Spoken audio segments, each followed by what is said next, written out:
Bismillahirrahmanirrahim. Assalamualaikum warahmatullahi wabarakatuh. Baik, teman-teman sekalian, pada sesi hari ini saya akan mencoba untuk memberikan informasi tentang dosen berdampak yang fokus pada upload data HKI di Sinta. Baik, teman-teman, saya akan mencoba izinkan saya men-share screen. Di sini teman-teman sekalian bisa melihat bahwa di Sinta itu yang saya punya ini adalah Sinta secara umum ya, teman-teman sekalian. Karena ada Sinta yang sifatnya ini verifikator, ada yang sifatnya umum. Artinya umum yang digunakan seluruh dosen di Indonesia. Yang pertama kita harus login ya. Teman-teman harus login dengan menggunakan emailnya, kemudian passwordnya, kemudian itu logingnya. Teman-teman di login di Sinta user. Selanjutnya teman-teman ketika ingin mengusulkan prototipe karena tidak punya publikasi jurnal internasional bereputasi, maka harus login di bagian My Profile ya.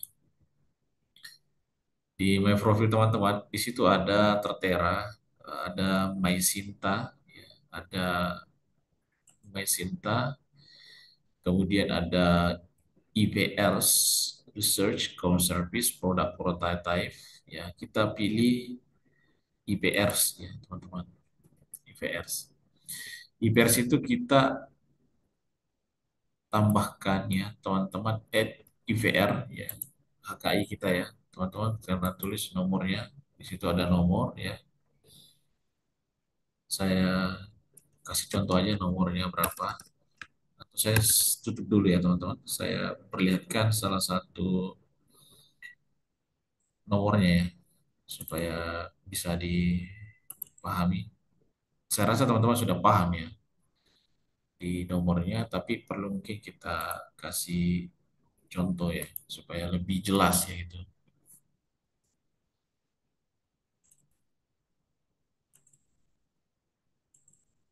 Kalau misalnya di nomornya itu sudah tertera sebenarnya, ada di bagian depan.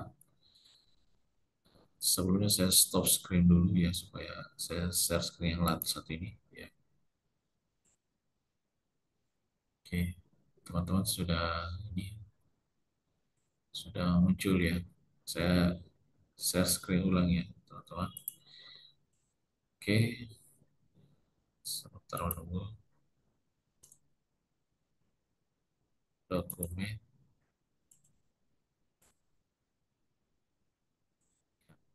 Oke, udah kelihatan ya, teman-teman ya. Di bagian nomor itu, di bagian nomor itu ada nomor pencatatan permohonan ini nomornya, kemudian di tanggal permohonannya, kemudian nama pencipta, kemudian judul ciptaan, setelah itu nomor pencatatan. Ya, ada nomor pencatatan, jadi bedakan antara nomor pencatatan dengan nomor dan tanggal permohonan. Saya rasa itu saja ya teman-teman yang harus menjadi fokus kita ketika ingin menulis atau menginput di data hak cipta kita. Oke, saya tutup ya. Sekarang saya pindah ke bagian tadi, yang di bagian Sinta, teman-teman. Di bagian Sinta, teman-teman nih, tinggal dimasukkan nomornya ya. Nomornya tadi, sorry, nomornya yang tadi, yang sudah dimasukkan ya, tinggal di input ya, nomor permohonannya seperti itu. Kemudian kategorinya apa, bisa dicek. Kalau misalnya sudah ada, itu agak memudahkan kita. Jadi, langsung terisi semua kalau sudah. Tapi kalau tidak ada, teman-teman bisa input secara manual ya. Kalau saya biasanya eh, kalau bagus jaringan atau langsung dapat itu bisa langsung tinggal uploadnya saja nanti teman-teman di bagian apa namanya maksudnya input datanya ya, bukan uploadnya input datanya saya tahun permohonan pemegang paten ini langsung ada teman-teman ini agak lebih mudah kita langsung klaim aja ya kalau ini sudah masuk ya. Ini udah ada teman-teman. Ini bisa langsung klaim kalau ini nomornya udah masuk di bagian itu tadi. Kita langsung klaim ya, teman-teman. Karena ini bukan punya saya nggak bisa klaim. Eh, Teman-teman bisa menginputnya, bisa langsung mengklik klaim ya. Klaim. Nah, itu. Baik, teman-teman, saya kira begitu contoh yang saya bisa sampaikan sehingga kita bisa menjadi dosen yang berdampak. Ya, teman-teman eh, harus memahami ya eh, bahwa seperti apa itu dosen berdampak.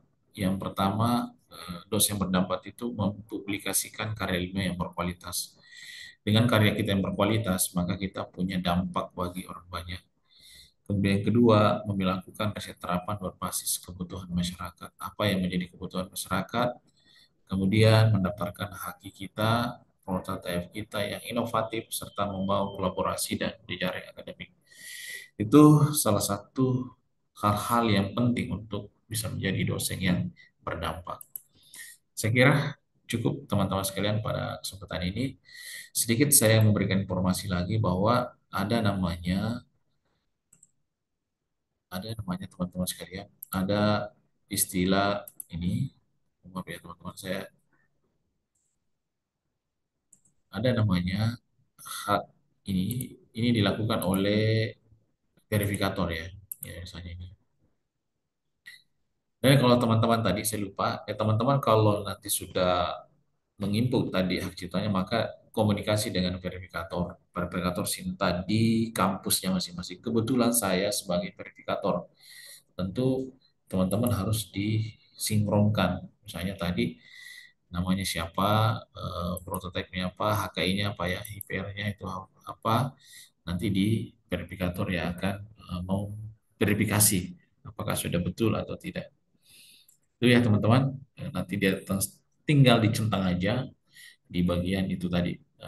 Sehingga kenapa kemudian butuh tadi Bima ya supaya nanti kita ketika kita mengusulkan Bima ya contoh ya teman-teman. Saya stop dulu ya teman-teman. Saya akan perlihatkan banyak teman-teman kita yang tidak sinkron di bagian Bimanya karena ingin mengajukan ini. Seperti contoh teman kita ini Sahdan misalnya teman kita ya. Dia mau mengusulkan perbaik usulan prototipe ya, tapi karena tidak sinkron ya. Tapi ini seperti contoh ya.